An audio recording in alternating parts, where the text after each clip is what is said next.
Olá, sejam bem-vindas e bem-vindos a mais este episódio do Videocast Rio Bravo. Há 30 anos, o Plano Real mudava não apenas o rumo da política econômica do país, mas também a história do Brasil. Neste episódio especial do nosso videocast, Gustavo Franco, sócio fundador da Rio Bravo Investimentos e um dos mentores do Real, comenta os momentos decisivos da implementação da moeda e detalha por que os primeiros aniversários do Plano Real foram decisivos para a sua sobrevivência. Este é um tema bastante explorado no livro 30 anos do Real, Crônicas no Calor do Momento, publicado pelo selo História Real da editora Intrínseca. Você confere tudo isso e muito mais no episódio que começa logo a seguir. Mas antes de começar, não deixe de se inscrever no nosso canal no YouTube, onde você confere nossos novos vídeos. Deixe um like e compartilhe. Confira também outros conteúdos que estão na trajetória dos seus investimentos na Órbita, a revista digital da Rio Bravo, ou nas mídias sociais da Rio Bravo.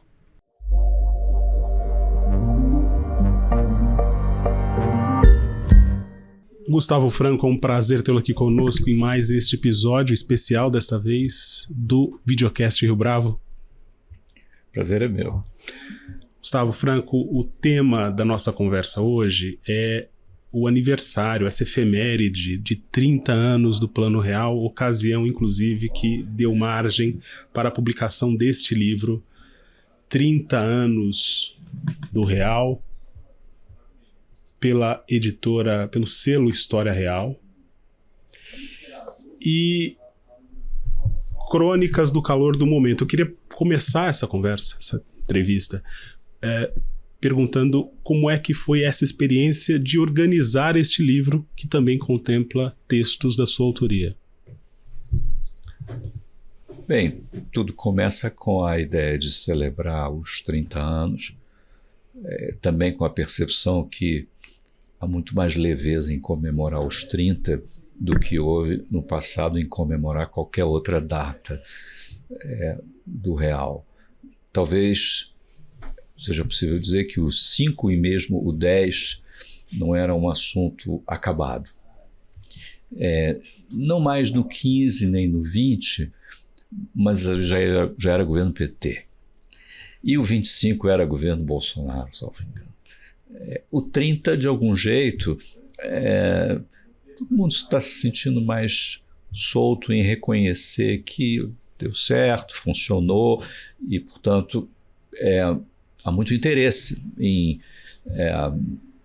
retornar no tempo. É uma coisa tão importante, que deu certo, uma coisa tão difícil, era uma situação tão complexa. A gente vê hoje a Argentina tão ainda atrapalhada com o assunto da inflação, e aí que ótimo que deixamos isso para trás. Vamos nos debruçar sobre essa experiência e buscar suas lições. Tem outros problemas para resolver. Daí veio a ideia do livro, que tem um eixo muito simples, que é o seguinte: tudo começou com dois de nós que são colunistas em base regular, eu e o Pedro Malan, escrevemos para o Estadão desde muito tempo atrás. O Pedro começou em 2003, eu comecei um pouco antes. Portanto, nós escrevemos sobre os aniversários do Real quase que todo ano, durante todo esse período. E quando escrevemos agora, em janeiro desse ano, cada qual o artigo sobre os 30 anos, em 2.500 caracteres, ambos pensamos, olha só que legal se a gente conseguir reunir. Nós temos os artigos que nós fizemos a cada aniversário, porque essas celebrações em si contam a história. E, na verdade, trazem um retrato do campo de batalha, como estava o pensamento sobre o Real no calor do momento, né? Com os problemas da ocasião, os medos e incertezas daquele momento, e não a reflexão de agora. Agora a gente parece muito inteligente, né? Mas a vida real é mais complexa, toma-se muitas decisões sob incerteza, em circunstâncias piores que o ideal, enfim, às vezes acerta, às vezes erra, segue o jogo, mas ganhamos a medalha, ganhamos o campeonato, depois de, enfim, muitos momentos difíceis. E o livro, eu acho que ele conseguiu capturar essa sequência, esse jeito de trabalhar. Havia, enfim, é possível enxergar a estratégia para ganhar o campeonato. 1999, 5 anos. Por que é um marco difícil? Por conta de um temor de crise maior? Porque na década de 90 houve crises bastante significativas na Argentina, na Ásia, no México, na Rússia. Esse temor de uma crise dessa magnitude abalar essa moeda que fazia 5 anos existia naquele instante? É o seguinte, tinha riscos existenciais para a nova moeda no primeiro dia, no segundo dia, no terceiro dia, até o 5º ano e adiante. Nunca parou de haver problema.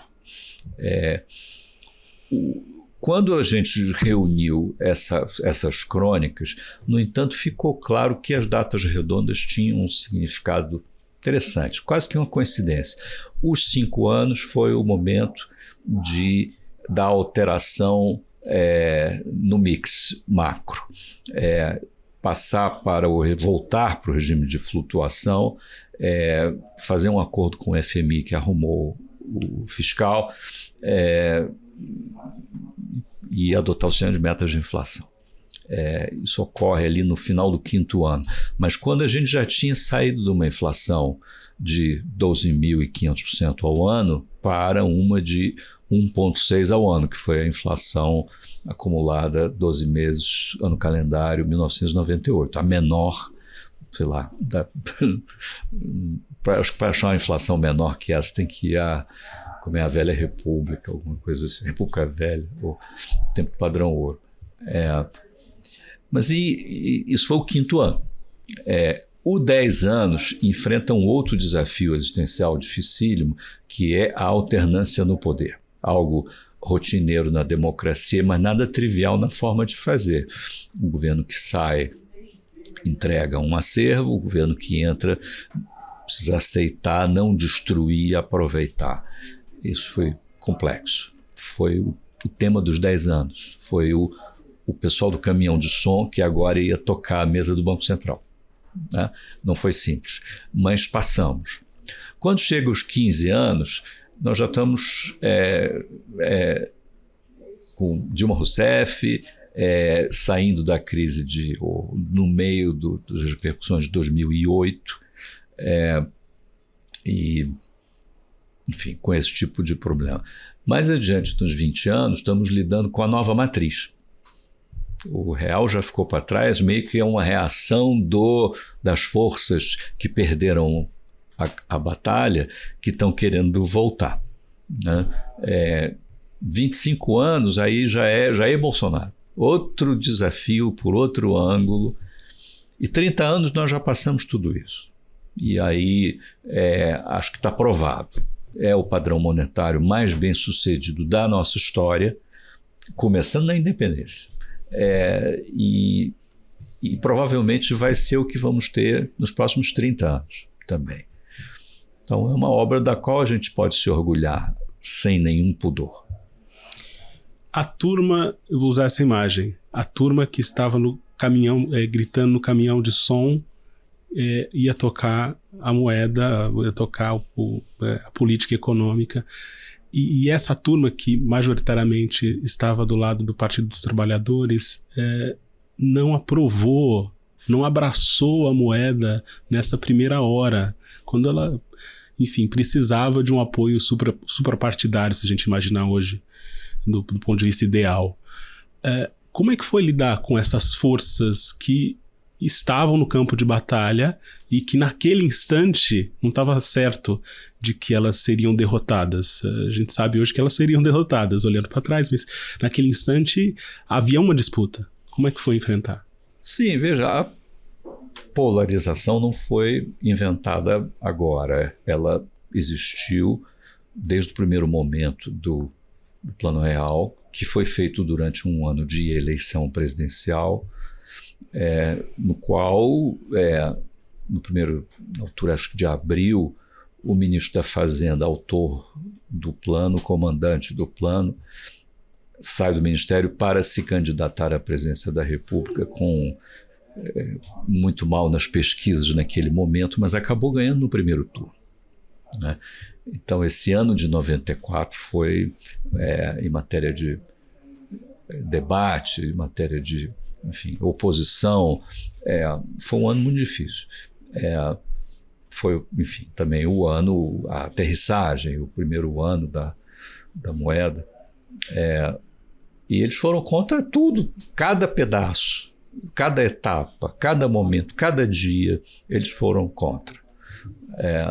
E aí, claro que fica uma dúvida imensa na mente dos que estavam conduzindo o plano, que, olha, a democracia é assim, um dia esses caras vão ser governo, né?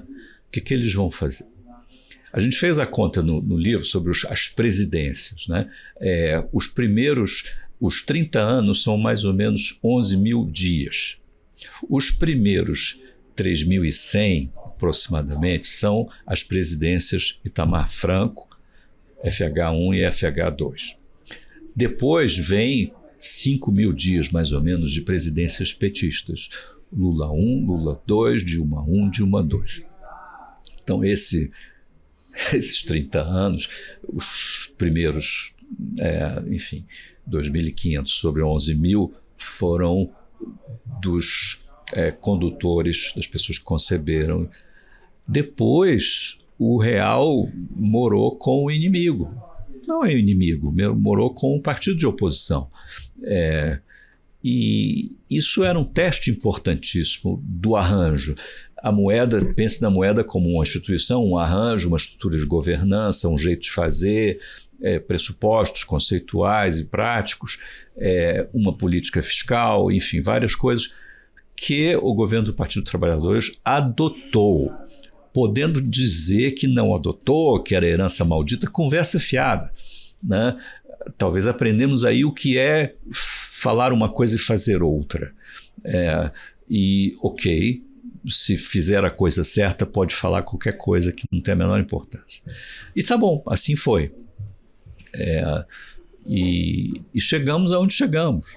Depois o Partido dos Trabalhadores saiu do poder, veio Michel Temer, veio Jair Bolsonaro, e agora Lula 3, e o real continua e vai continuar. Em 1994, qual foi o momento mais difícil? Foi na semana da implantação ou foram nos meses anteriores? Então, Fábio, sempre me perguntam isso, a resposta é muito simples. Olha, foi na véspera.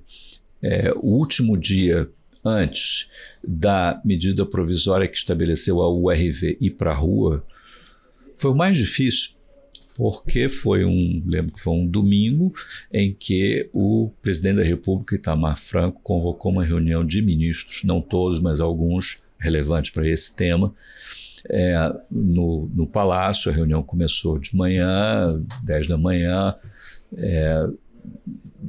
O ministro Fernando Henrique levou 2 assessores que ficaram na antessala, eu e o Murilo Portugal, e depois de a gente ser chamado para esclarecer coisas, sei lá, terceira vez, eu disse, fica aí e assiste a reunião. E aí tive esse privilégio de assistir essa reunião, onde os ministros discutiram o texto da MP, que tinha tudo, todo o plano estava ali. E aí, nessa reunião, 3 vezes o ministro Fernando Henrique levantou da mesa e disse, assim não dá.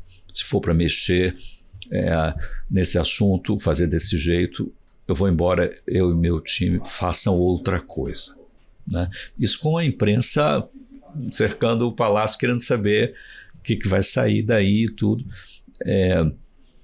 E foram 3 vezes, 3 assuntos que transformavam o real no cruzado. Congelamento de preços, conversão de salário pelo mínimo e salário mínimo, um aumento de salário mínimo irrazoável. 3 características do plano cruzado, 3 torpedos, que cada um deles era suficiente para fazer naufragar o plano. E o ministro foi firme e disse, não, se for para fazer assim, não vai rolar. Isso foi na véspera. Aí, quando acabou essa reunião, domingo de noite, a medida provisória, então, se manteve, enfim, como foi proposta pelo pessoal técnico, e aí, no dia seguinte, estava no Diário Oficial e começou a experiência da URV. Aí íamos enfrentar, enfim, o que é normal do jogo econômico, as pessoas reagindo ao URV, entendendo ou não, enfim, e aí todo dia é um dia, vamos para o jogo, né? Mas aquele preparo foi essencial e aquele dia, por 3 ocasiões ao menos, a coisa foi destruída e reconstruída imediatamente. Você mencionou a saída do Fernando Henrique do ministro para ser candidato, e um momento aí numa timeline que vai de abril do primeiro para o segundo semestre. Uhum. Do primeiro para o segundo semestre tem várias mudanças em 94. Uma delas dá conta de que tem uma nova moeda e tem uma outra mudança, um outro elemento que acontece no país, que é a vitória da seleção brasileira na Copa de 94, que não acontecia há 24 anos. Então, minha pergunta aqui é a seguinte, os economistas falam desse feel-good factor, eles citam isso, os analistas políticos também, como sendo decisivo para algumas questões. O Plano Real ajudou o país a ter uma outra autoestima uma vez que ele foi implementado? Sim, claro que sim. Veja, a referência que tínhamos em mente sobre isso era assim, uma ampla literatura sobre o efeito social da inflação, sobretudo quando muito grande, muito prolongada. E a Alemanha era a referência habitual sobre a qual muito se escreveu. Não era uma hiperinflação, sei lá, na Nicarágua, ela desperta menos interesse do que num país como a Alemanha. A experiência alemã de 23 foi quando acabou, mas foram anos, mais ou menos uma década, do meados da Primeira Guerra até ali,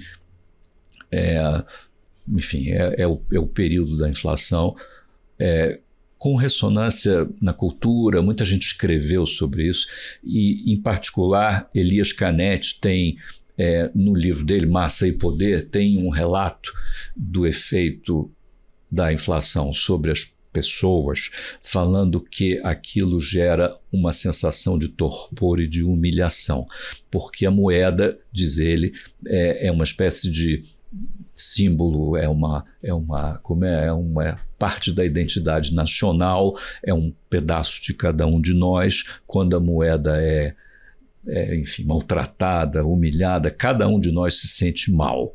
Ele usava uma expressão interessante que diz assim, somos 1 milhão e 1 milhão não vale nada.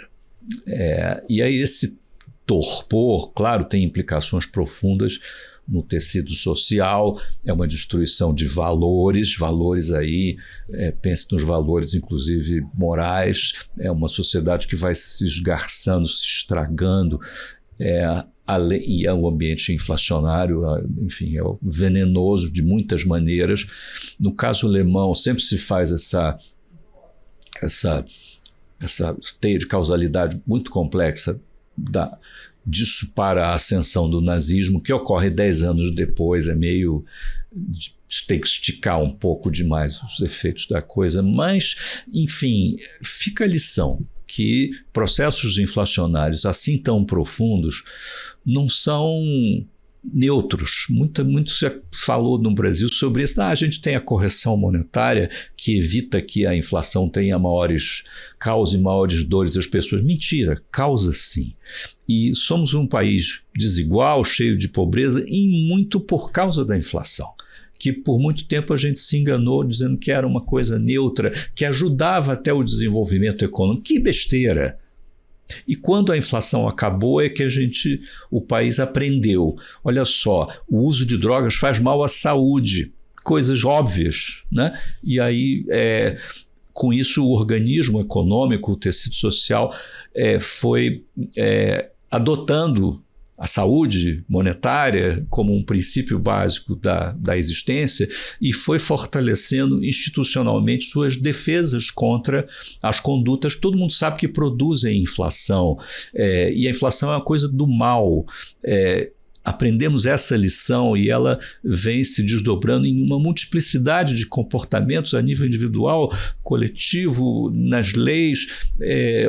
Hoje todo mundo pergunta onde vem o dinheiro, perguntas bobas que na época não se fazia, né? A ideia é que a inflação ajudava o desenvolvimento econômico, desenferrujava a engrenagem, era a ideia dominante, não é mais.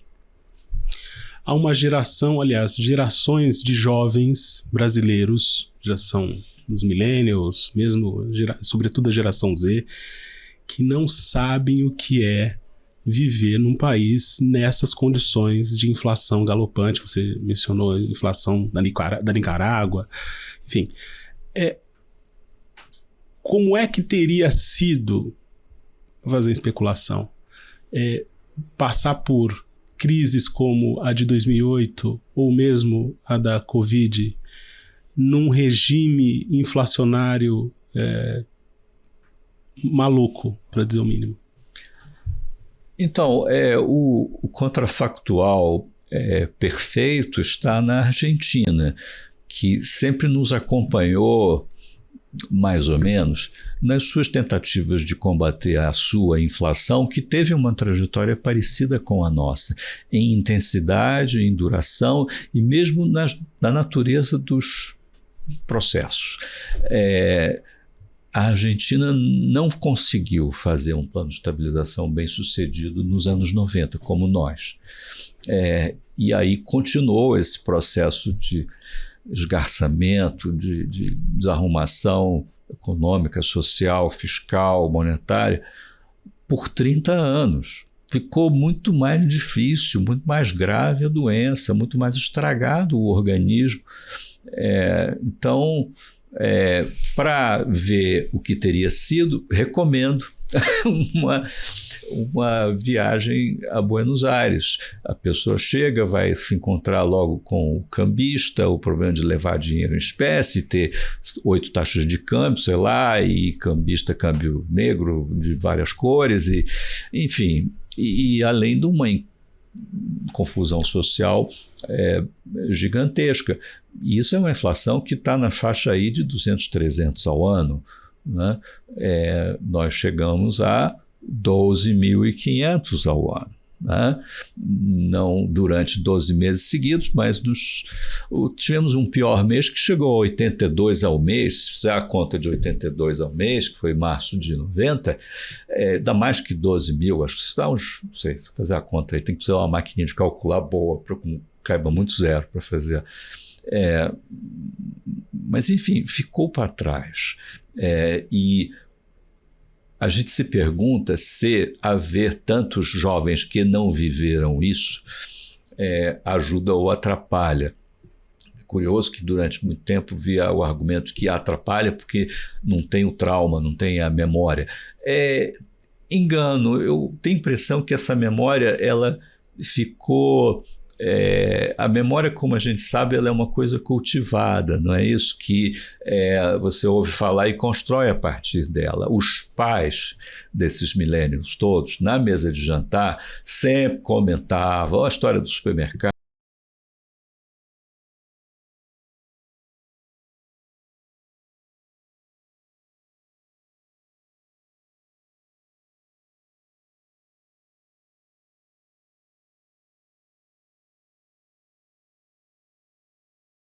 Parte de uma memória coletiva que está muito viva, sim.